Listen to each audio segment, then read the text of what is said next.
Bismillahirrahmanirrahim.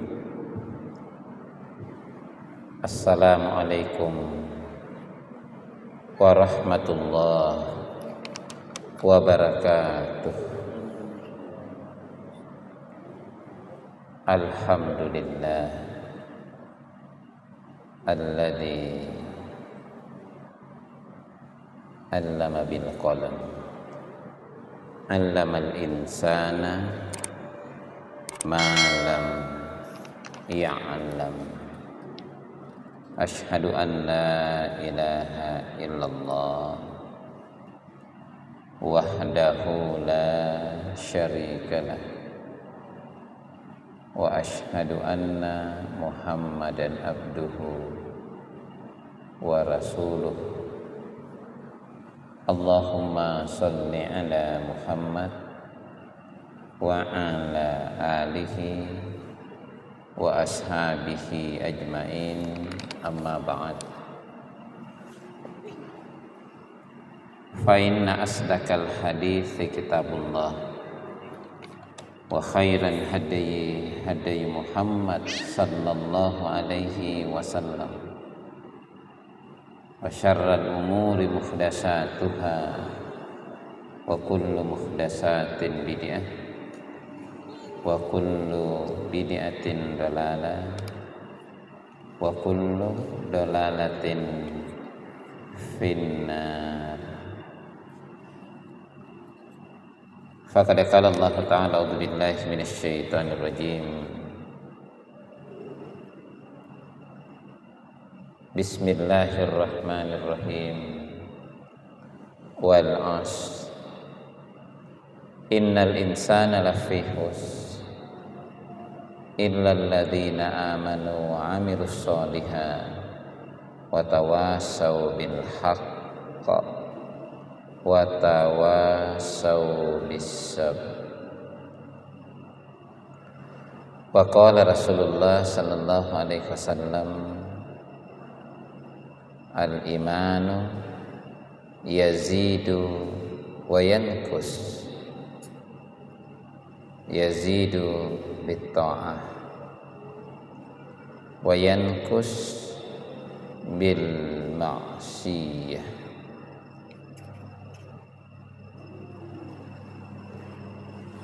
Kita bersyukur kehadirat Allah Subhanahu wa taala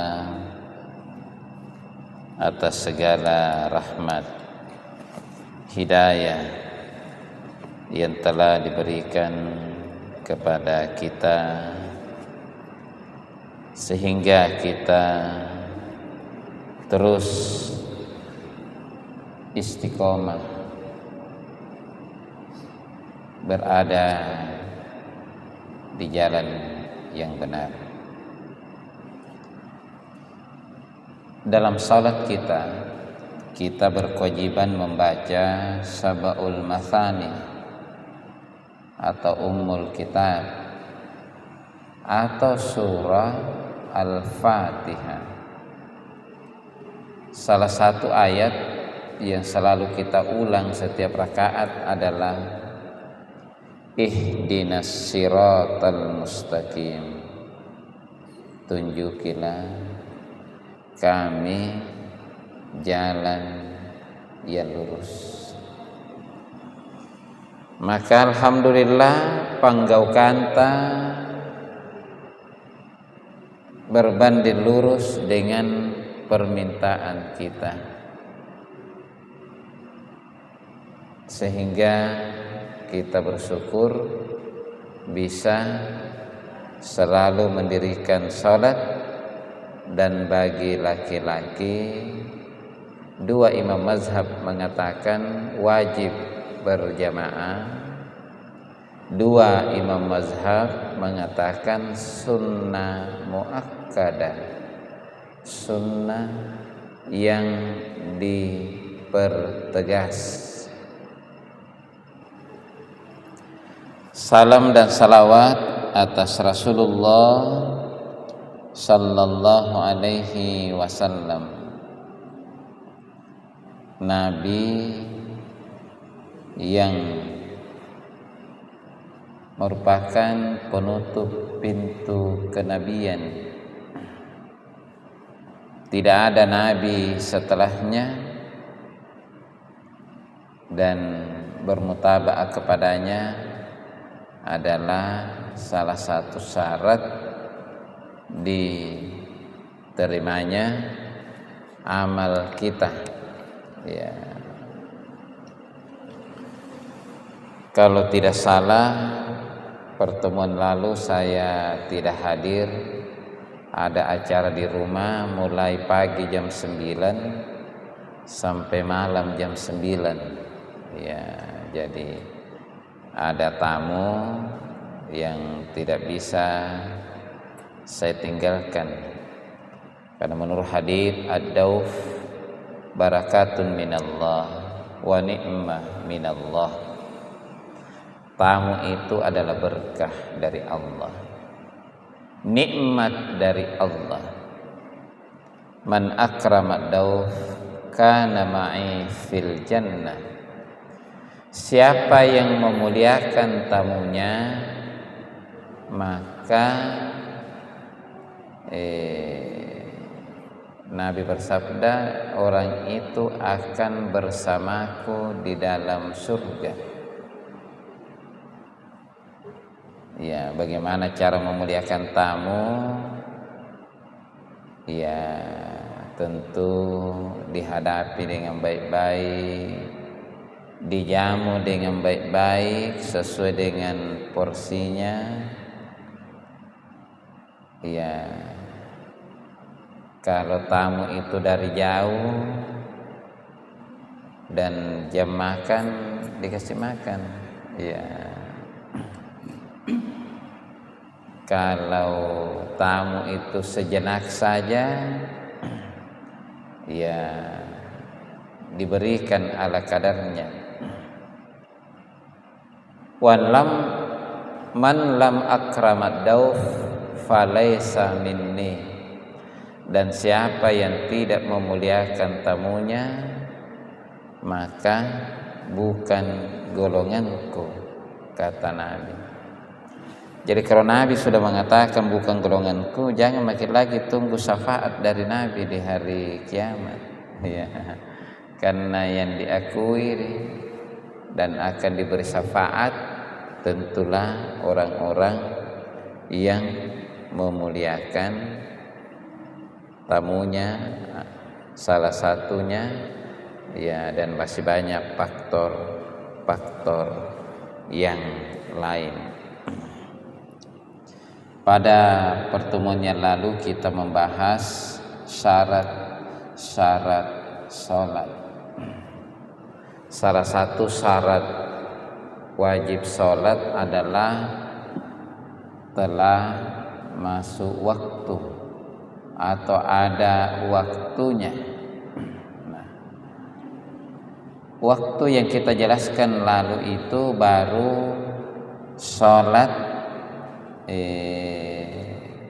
wajib. Ya. Salat sunat juga ada waktunya. Ya. Dan salat sunat itu masyru' ketika sudah masuk waktunya. Selama belum masuk waktunya, maka dianggap belum masyru', ya, belum disyariatkan. Misalnya sholat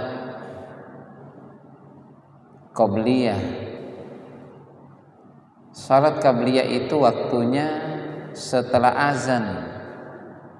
Misalnya qabliyah subuh, waktunya setelah azan.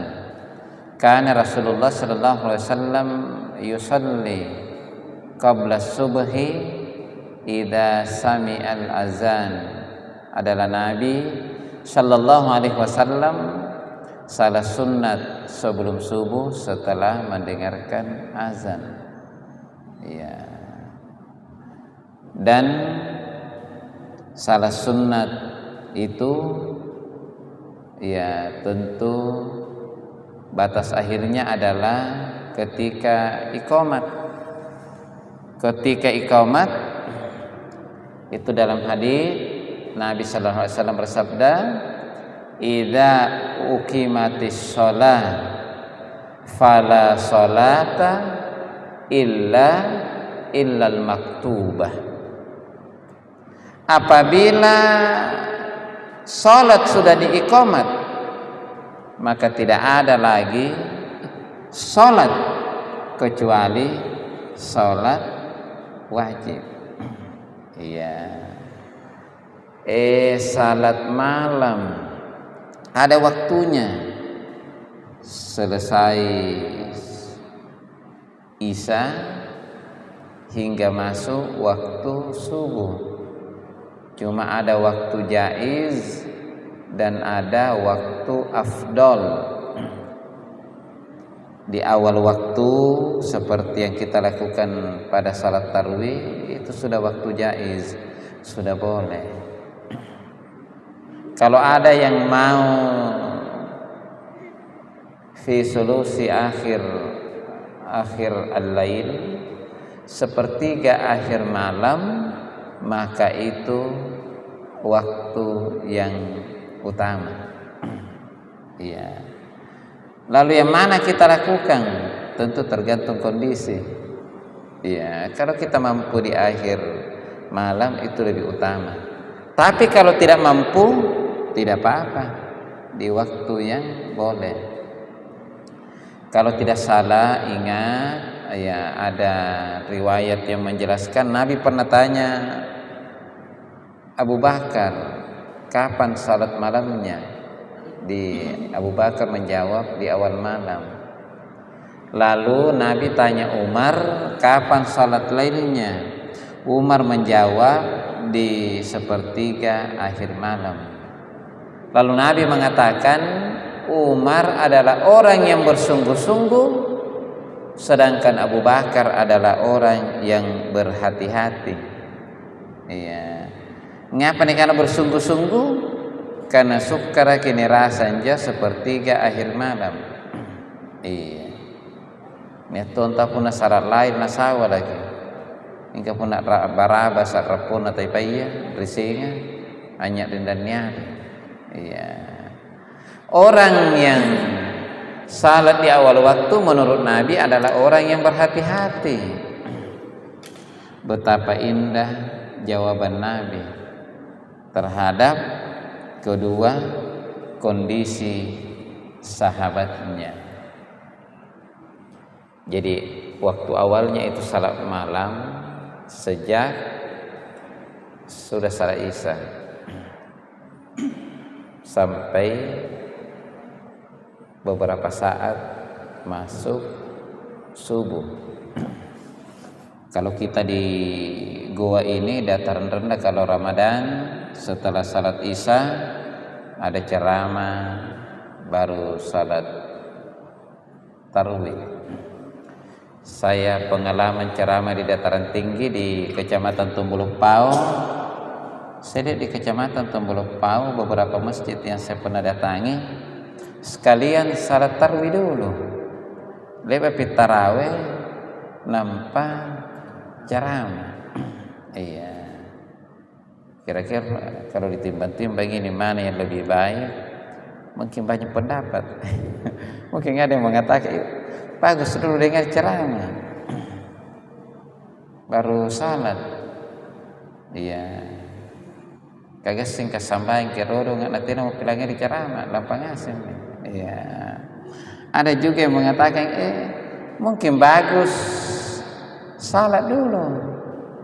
Jadi sini pun tak duduk mau karena mau tidak berbalana. Kakau di pun tak duduk nampak sampai. Jadi masing-masing ada alasannya. Ya saya sendiri belum pernah mengkaji lebih detail. Namun semakin banyak orang bicara semakin bagus. Karena semakin banyak sudut pandang yang menyorot, semakin banyak informasi yang kita dapatkan. Jadi kalau diskusi kita ada pendapat yang lain berbeda, semakin banyak sudut pandang, bagus didengar, ya bagus didengar. Namun keduanya sudah di waktu yang jaiz, sudah waktu yang diperbolehkan. Salat duha, salat duha ada juga waktunya. Salat duha itu adalah salat yang dilakukan waktu awalnya kurang lebih setengah jam setelah matahari terbit. Waktu akhirnya kurang lebih setengah jam sebelum duhur. Itu waktu untuk salat duha. Kadang disebut salat isyraq, kadang disebut salat awabin. Kan kalau salat malam itu banyak juga namanya, salat lail, salat tahajud, qiyamul lail, qiyamul ramadan, salat tarawih. Iya. Sesungguhnya semuanya itu namanya salat lail, sudah tergolong salat lail. Tapi kalau tahajud yang tidur dulu baru bangun, baru salat, itu fatahajjat bihi nafilah.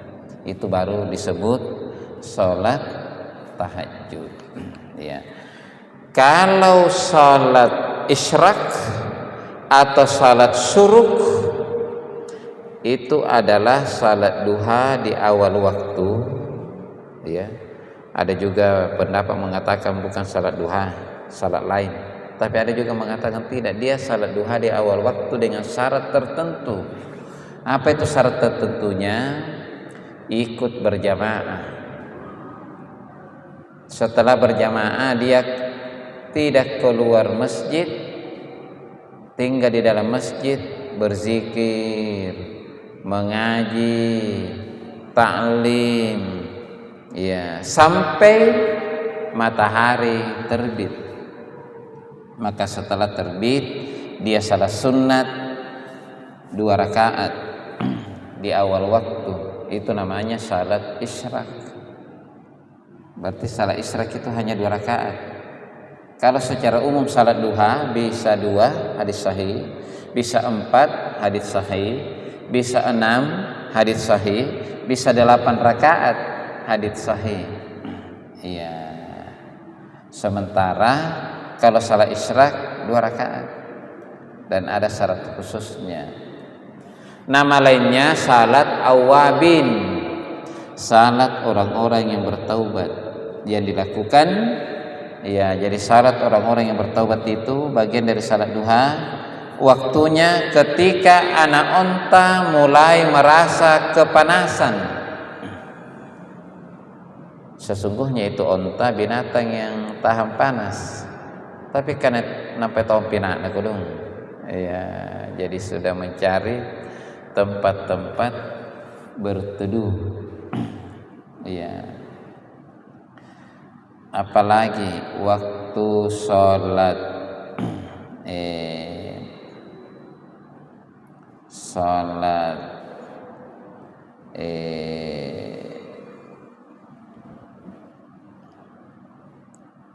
kalau salat lebaran, salat id, nah itu sebagian ulama membedakan Idul Fitri dengan Idul Adha. Idul Fitri itu agak lambat, kira-kira matahari setinggi 2 tombak. Idul Adha agak pagi, kurang lebih tingginya 1 tombak. Ya. Kemudian waktu salat tahiyatul masjid, ada yang mengatakan salat tahiyatul masjid itu tidak ada yang batasi. Jawabannya ada. Kapan waktunya tahiyatul masjid? Ketika kita masuk masjid. Apa yang bisa membatasi tahiyatul masjid? Pertama, duduk. Ya, duduk. Nabi Shallallahu Alaihi Wasallam bersabda, "Idza dakhala ahadukumul masjid, fala yajlis hatta yusalli rak'atain." Apabila salah seorang dari kalian masuk masjid, maka janganlah duduk sebelum sholat 2 rakaat. Sehingga jelas sholat itu dilakukan sebelum duduk.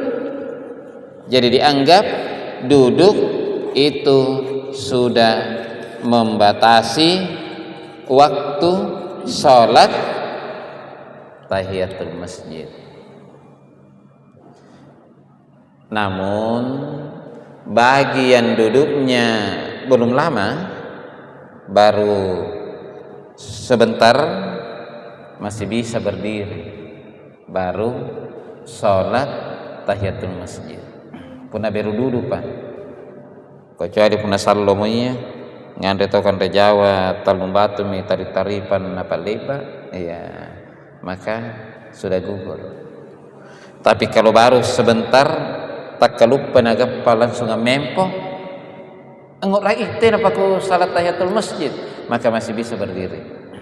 Itu berdasarkan hadis yang sahih, ya, hadis rawahul Bukhari Muslim, bahwa Nabi Sallallahu Alaihi Wasallam berkhutbah, ya, yakhtubu yaumal jumu'ah. Jadi Nabi Sallallahu Alaihi Wasallam khutbah di hari Jumat. Lalu datang rajulun, seseorang, faqala lahun nabiyyu Sallallahu Alaihi Wasallam. Lalu Nabi bertanya kepada orang yang langsung duduk itu. Ya, jadi Nabi ini khutbah dan bertanya kepada orang yang langsung duduk. Asallaita? Apakah engkau telah salat? Dia menjawab, la, belum atau tidak. Qala Nabi Sallallahu Alaihi Wasallam, kum farqa, berdirilah dan rukunlah. Maksudnya berdirilah dan salatlah. Hadits rawahul Bukhari nomor hadits 930, rawahul Muslim nomor hadits 875. Ya, jadi duduk itu sudah membatasi waktu salat tahiyatul masjid, kecuali duduknya barusan. Beberapa ulama menjelaskan bahwa ada beberapa hal yang membuat tahiyatul masjid itu sudah tidak dilaksanakan lagi. Pertama tadi sudah duduk dan duduknya sudah lama. Kalau duduknya barusan masih bisa berdiri. Yang kedua, orang yang keluar masuk masjid. Ya, keluar masuk masjid. Ini sesungguhnya ada ikhtilaf.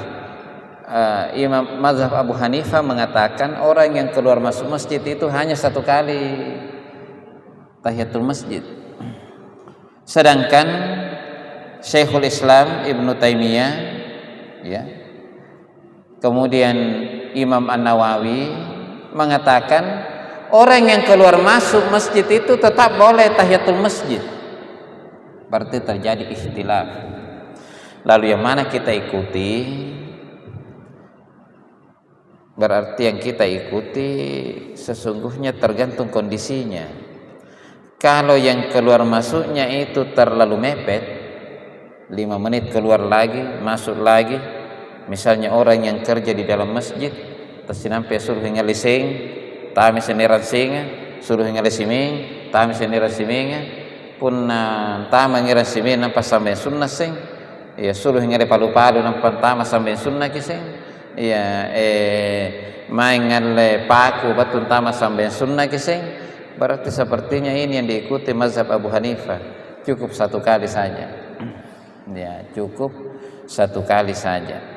Ya. Tapi kalau misalnya orang yang berdiam diri di masjid beberapa saat, 1 jam keluar, masuk, boleh tahiyatul masjid. Ya, berarti diikuti lagi pendapatnya Syekhul Islam Ibnu Taimiyah. Ya.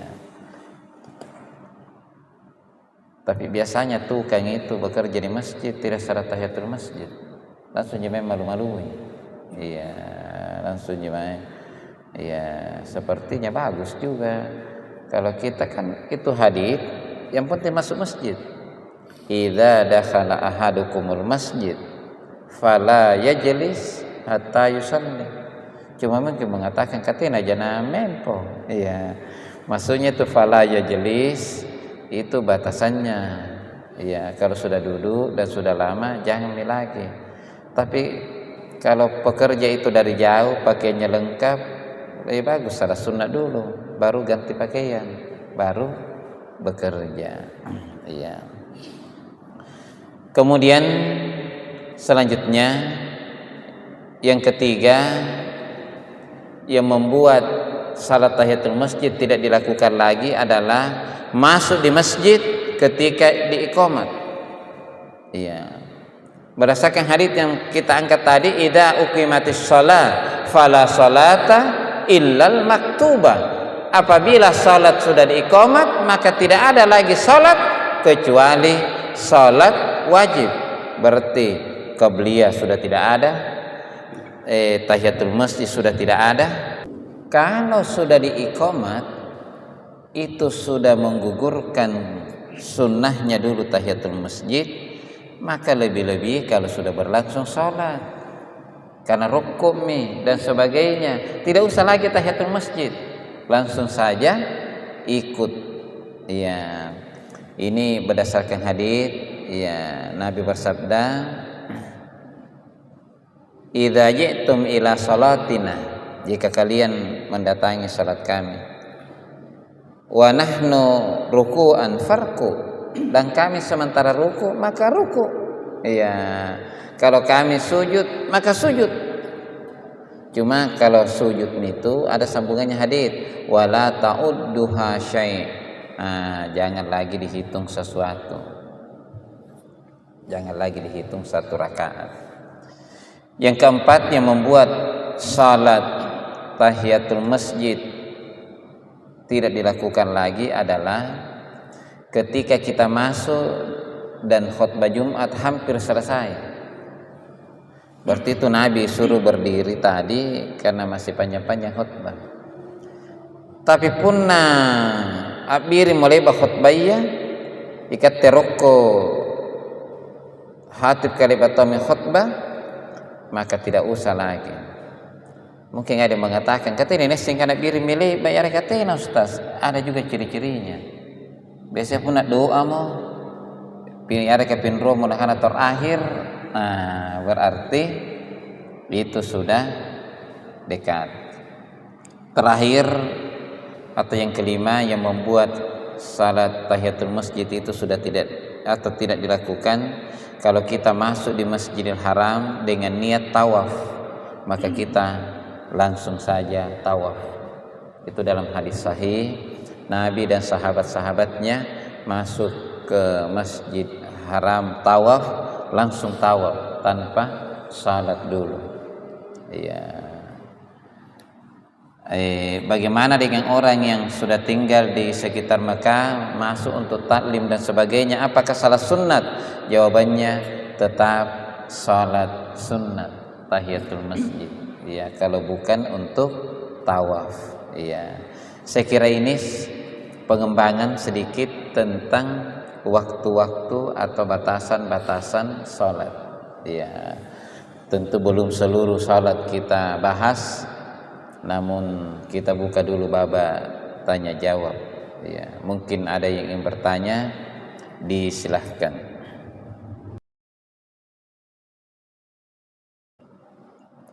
Pertama dari Pak Ahmad.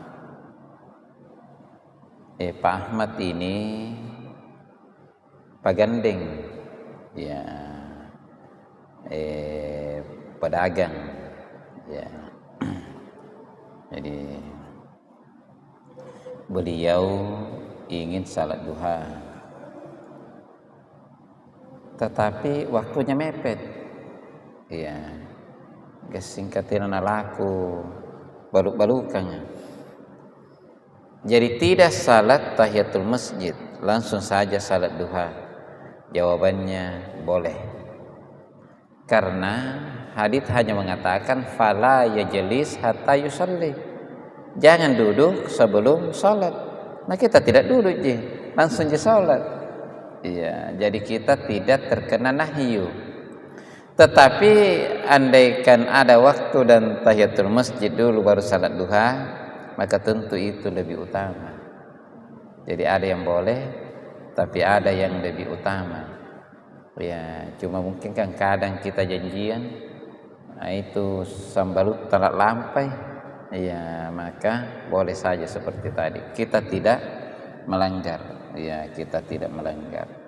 Tetapi andaikan ada waktu, maka bagus kalau tahiyatul masjid. Ya. Kemudian Pak Sainal Marra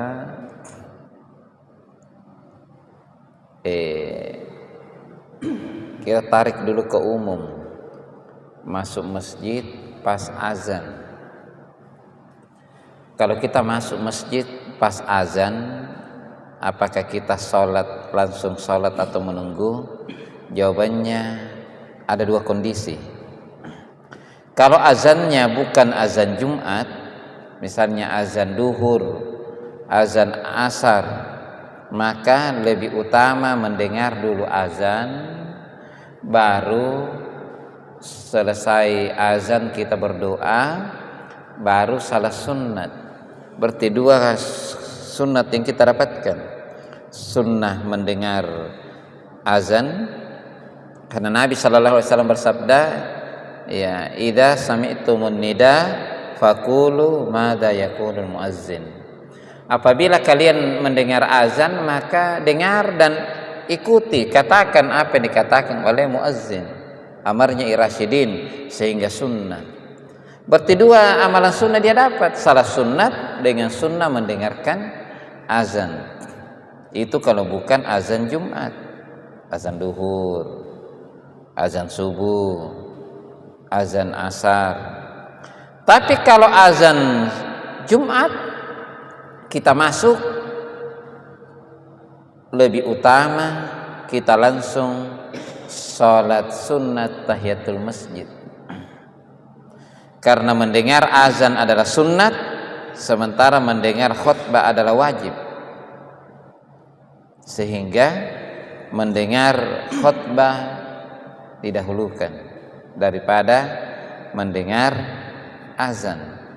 Ya, maksudnya dimenangkan nyaliangnya nih. Ya. Jadi kalau khusus azan Jumat, ya kalau tidak salah saya pernah baca pendapat Al-Utsaimin juga pernah begitu, ya pernah kami baca bahwa khusus azan Jumat sudah benar yang kita lakukan, langsung salat tahiyatul masjid. Karena mendengar azan sunnat, mendengar khutbah adalah wajib, ya wajib. Ya. Pertanyaan dari Dik Gading bahwa salat qobliyah duhur itu 4 rakaat. Memang ada dua pendapat. Pertama, hadits sahih dari Abdullah ibnu Umar itu rakaataini qabla duhri, 2 rakaat sebelum duhur. Sedangkan dari Ummu Habibah zaujin Nabi sallallahu alaihi wasallam itu 4 rakaat sebelum duhur. Dan 4 rakaat sebelum duhur menjadikannya 12 rakaat yang menurut hadits Ummu Habibah menyebabkan kita dibangunkan rumah di dalam surga. Jadi 2 rakaat sebelum duhur sahih, 4 rakaat sebelum duhur sahih. Sehingga kalau yang kita ambil 2 rakaat sebelum duhur ditambah dengan tahiyatul masjid berarti 4 kejadiannya. Kalau yang kita ambil 4 rakaat sebelum duhur ditambah 2 rakaat tahiyatul masjid, maka kejadiannya 6 rakaat. Kayaknya stresin pertanyaannya di Gading, bagaimana kalau waktu mepet? Tidak bisa 6, apa mami kulle? Ya, mungkin begitu di Gading. Apa yang kita lakukan? Apakah 2 tahiyatul masjid, 2 qabliyah, atau langsung 4 qabliyah? Ya, kalau menurut pengamatan saya ini wasi'un, ini adalah sesuatu yang luas. Ada pilihan. Kalau mau kita tahiyatul masjid 2, qabliyah juga 2, saya kira benar juga, karena 2 rakaat sebelum duhur itu haditsnya sahih. Ya, rawahul Bukhari wa Muslim dari Abdullah ibnu Umar. Tapi kalau kita mau konsisten yang 4 rakaat sebelum duhur supaya dibangunkan rumah di dalam surga, kan ini lagi kan terbiring kalau dibangunkan balak luar biasa. Iya, siapa salat ya 12 rakaat akan dibangunkan rumah di Biringkalur. Luar biasa. Apalagi kalau dibangunkan rumah di dalam surga. Sehingga kalau orang itu konsisten langsung saja salat 4 rakaat, maka juga tidak melanggar. Iya. Kenapa tidak melanggar Ustaz? Nah, tidak salat tahiyatul masjid. Itu dalam hadis dikatakan fala yajlis hatta yusalli rakaatain. Terminologi tahiyatul masjid itu terminologi yang lahir dari ulama.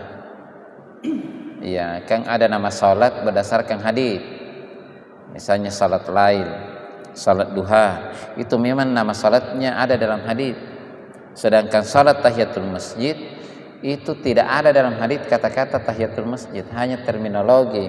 Menurut ulama, manusia ketemu manusia memuliakannya dengan bitahiyatil Islam, ya, wahiyas salam, menghormati orang bertemu dengan penghormatan dalam Islam, yaitu salam, tahiyatul Islam. Masuk masjid, tahiyatul masjid, menghormati juga masjid. Seperti itu. Ya, jadi saya kira demikian. Jadi ini wasi'un. Kalau mau dua-dua, 1 tahiyatul masjid, 1 boleh. Mau 4 karena konsisten mau jaga itu juga boleh. Ya.